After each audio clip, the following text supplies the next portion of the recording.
அந்த நாள் சாதாரண நாள்தான். வார இறுதி. நான் அருகில் இருந்த மால்ல ஷாப்பிங் போனேன்.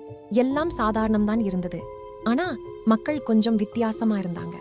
என்னை பார்த்த மாதிரி இல்ல, என்னை கடந்து பின்னாடி யாரையோ பார்த்த மாதிரி. கடை உள்ள ஒரு விஷயம் கவனிச்சேன். யாரும் சிரிக்கல, யாரும் பேசல.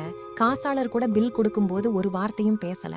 பேக்ரவுண்ட் மியூசிக் கூட இல்லை. அவ்வளவு பெரிய மால், ஆனா சத்தமே இல்ல. ஷாப்பிங் முடிச்சிட்டு பார்க்கிங் லாட்டுக்கு போய் கார் ஸ்டார்ட் பண்ணேன். டோர் க்ளோஸ் பண்ணும்போது ஒரு விஷயம் கவனிச்சேன். வெளியில சத்தமே இல்ல, டிராஃபிக் இல்ல, காற்று சத்தம் இல்ல. என் கார் இன்ஜின் சத்தம் மட்டும்.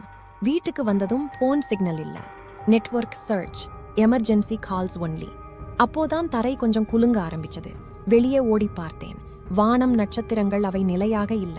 அவை நகருது, முழு வானமே நகருது. அப்புறம் ஃபைட்டர் ஜெட்ஸ் சுழன்றது, ஆனா சத்தம் இல்லை. அப்போதான் பார்த்தேன், வானத்தில் ஒரு பெரிய கண் பூமியை பார்த்து கொண்டிருந்தது. அது மனிதன் கண் இல்லை, அது ஏலியன் கண். ஓடணும் நினைச்சேன், கால்கள் நகரல, குரல் வரல. என் உடம்பு முழுக்க குளிர்ந்து போச்சு. வானத்திலிருந்து ஒளி, சில உருவங்கள் மனிதர் மாதிரி இல்ல.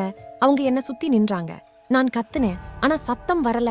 அவங்க என்ன மேலே இழுத்துச்சு. அப்போதான் உண்மை தெரிஞ்சது. நான் இருந்தது பூமி இல்ல, பூமியின் ஒரு துண்டு மட்டும், ஒரு பெரிய கையின் உள்ளே. ஏலியன் இனத்தின் ஆராய்ச்சிக்காக பூமி ஒரு சாம்பிள்.